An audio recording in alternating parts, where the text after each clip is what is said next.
Hello student, standard fifth subject ENVT। तो student हमने आगे के वीडियो में चैप्टर नंबर 9 पेज नंबर में 2 या 3 पेज डिस्कस कर लिए थे। आज हम 74 पेज नंबर 74 से स्टार्ट करते हैं। 74 में एक्टिविटी 4 दी हुई है। सबसे पहले तो हम एक्टिविटी स्टार्ट करते हैं। इसके पहले यहाँ पे बाजू पे एक बॉक्स दिया है। वो बॉक्स में एक ट्रांसपरंट बैग है, यानी कि जबलू प्लास्टिकनी कोथળી। એની અંદર એક માટીના ઢેપા જેવું લાગે છે। હવે આપણે એક્ટિવિટી 4 જોઈએ। What do we need? શું જોઈએ? નીડ એટલે કે શું જોઈએ? Transparent plastic bag, transparent glass, spade, lump of soil and thread. क्या है? प्लास्टिक नी पारदर्शक कोथળી, ट्रांसपेरेंट ग्लास यानी कि काचनो आर पार जोई शकाय एवो ग्लास, स्पेड यानी कि कोदाड़ी, लंप ऑफ सॉइल यानी कि माटीनु डेपू, थ्रेड यानी कि दोरी। What will you do? अब आप क्या करोगे? Bring 3-4 lamp of soil from the nearby farm।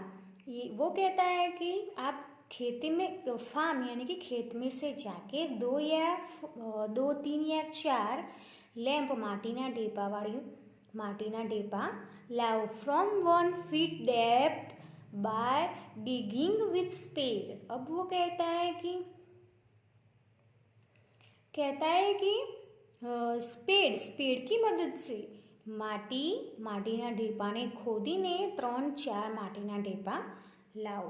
क्यांथी लावाना छे? डेप्थ बाय डिगिंग यानी कि जमीननी अंदर थोड़े ऊंडेथी खोदीने लावाना छे। Keep 1-2 lamp of soil in the transparent plastic bag and tie its mouth with thread. वो कहता है कि जो ट्रांसपेरेंट कोथળી है, प्लास्टिक की बैग है, उसको डोरी से बांधनी है, पर उसमें क्या रखना है? मिट्टी के 1 या 2 ढेपे उसमें रखने हैं। और प्लास्टिक की थैलीनो उपरनो भाग डोरीथी बांधवानो। Now keep this plastic bag in sunlight for some time. कहता है कि प्लास्टिक की ये बैग है बंद की हुई, वो बैग को सूर्य की लाइट में सम टाइम थोड़ो टाइम रखनी है। After some time bringing it to the class and observe. पछी थोड़ो समय एना तड़कामां राख्या पछी क्लासनी अंदर लावानी अने एनुं अवलोकन करवानुं। नीचे बॉक्समां वॉट टू ऑब्जर्व शू जोयुं हशे? What did you observe? तमे शू ऑब्जर्व मेळव्युं? तमने शू जोवा मळ्युं? तो आंसरमां छे the inner wheel of the plastic bag के कोथળીની અંદરની દિવાલ પર, ઇનર એટલે કે અંદરની side, wall of the plastic bag પ્લાસ્ટિકની અંદરની દિવાલ ઉપર શું હશે? પેલી કોથળીને ઉપરથી દોરી બાંધીને સૂર્યના પ્રકાશમાં મૂકવાથી શું થયું હશે? અંદર પાણીની બાષ્પ, પાણીના ટીમ્પા જામ્યા હશે। एक्टिविटी 5। अब एक्टिविटी 5 में ग्लास दिया हुआ है, उसमें पानी है और उसमें मिट्टी दिखाई दे रही है, यानी कि माटीनो ढेपो छे। एक्टिविटी 5 में हम देखते हैं टेक अ ट्रांसपेरेंट ग्लास। आर पार जोई शकाय वो ग्लास लो, फिल इट विथ वाटर, उसको पानी से भरना है। Now add a lump of soil to the glass. और वो ग्लास में अब हमें क्या करना है? माटीनु ढेपू नाखवानुं छे। Observe what happen. हवे तमारे शुं करवानुं छे? ऑब्जर्व अवलोकन करवानुं छे कि शुं थाय छे। What to observe where to observe, क्या जोवुं? तो ग्लासनी अंदर। What did you observe? तमे शू ऑब्जर्व? तमने शू जोवा मळ्युं? In the transparent vessels on and near the soil lump. अब कहता है कि जो पारदर्शक आर पार जोई शकाय एवा पाणीना ग्लासनी अंदर माटीनुं ढेपू नाखवाथी આજુબાજુ અને ઉપરની તરફ જુઓ. ગ્લાસની અંદર અને ગ્લાસની ઉપરની તરફ જોવાનું છે. અને તમને શું જોવા મળ્યું?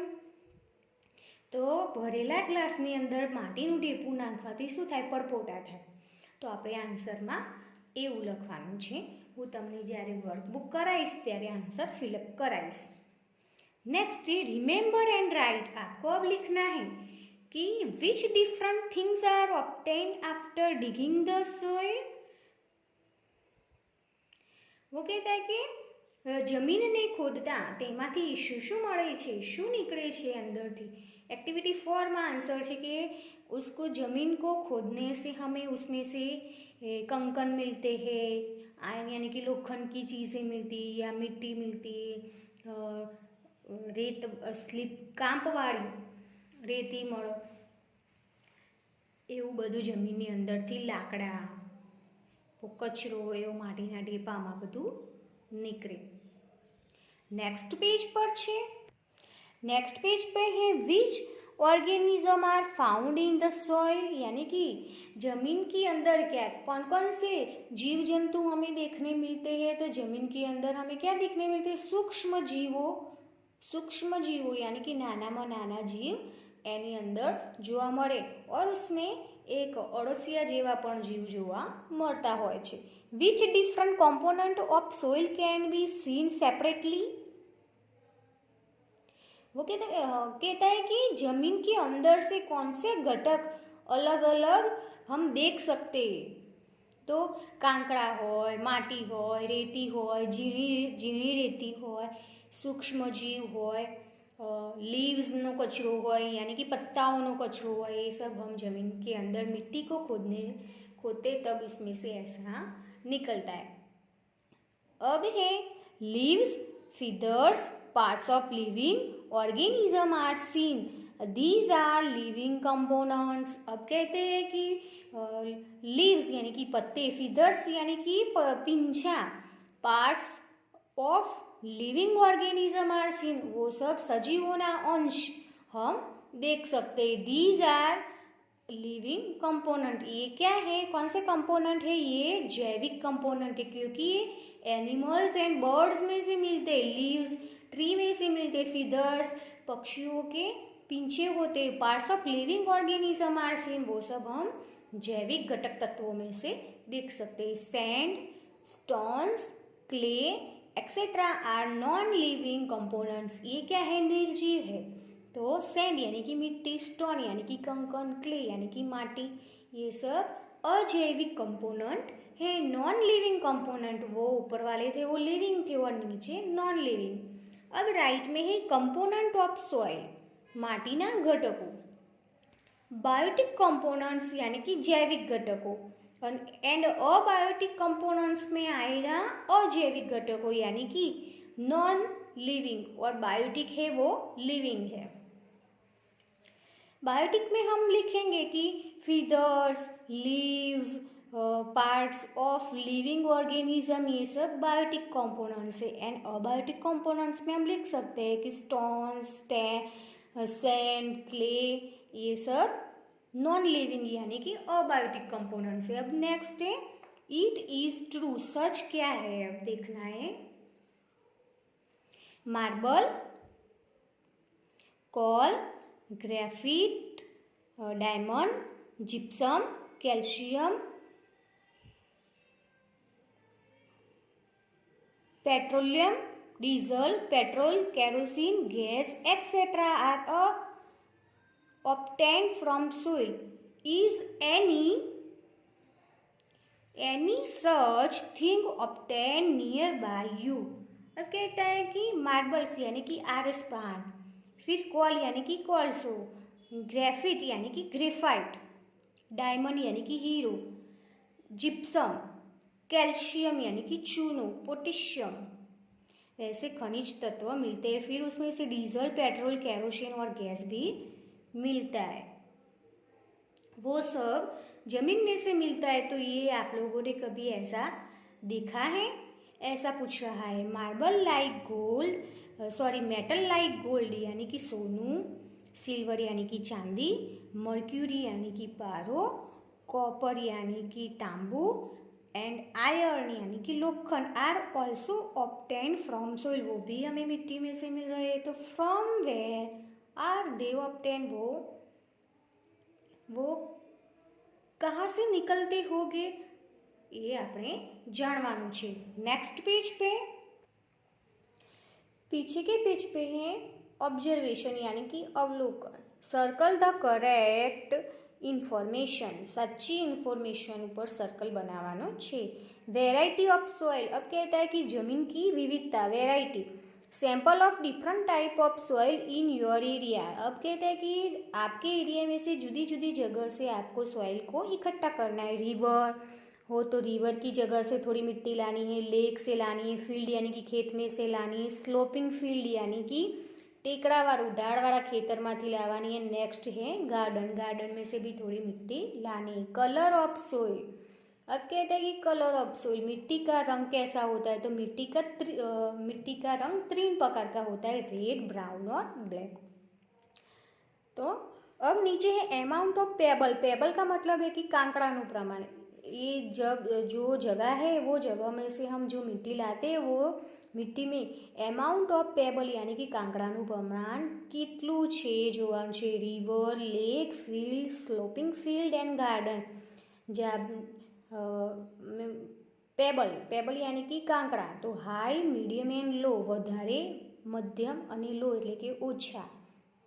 तो કાંકડાનું પ્રમાણ નદીવાળી જગ્યામાંથી માટી હોય તો હાઈ હોય, तो ये यहाँ पे हाई कर दे। फिर लेक यानी कि तालाब में, तो तालाब में लो होता है। फिर फील्ड में से मीडियम,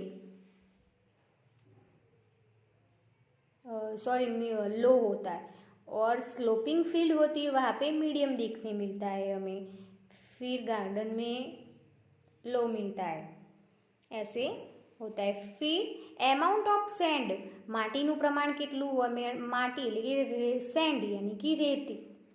फिर है अमाउंट ऑफ क्ले એટલે કે માટી, ક્લે એટલે માટી, આ નદીની માટી હોય એવું।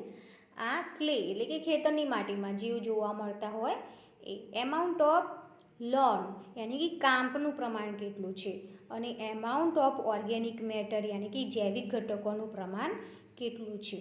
नेक्स्ट है टाइप ऑफ सॉइल, अब कितनी प्रकार की मिट्टी होती है, तो 3 प्रकार की होती है। Type of soil based on its components, जमीनનો प्रकार घटकोना आधारे। तो સેન્ડી સોઇલ, આ બધું કરવાથી આપણને મળશે કે સેન્ડી સોઇલ यानी कि रेताड़ जमीन, क्लेली सोइल यानी कि कांपाड़, અને लॉमी सॉइल का मतलब होता है क्लेली सॉइल यानी कि माटीयार, एंड लॉमी सॉइल का मतलब होता है कांपाड़ जमीन। तो जमीनना 3 प्रकार, sandy soil, clayey soil and loamy soil. तो स्टूडेंट्स ये मैं आपको वर्कबुक में करवाऊंगी। आज 76 तक मैं आपको सिखा दिया है मैंने आपको आज। अगले वीडियो में हम 77 से स्टार्ट करेंगे। Thank you student.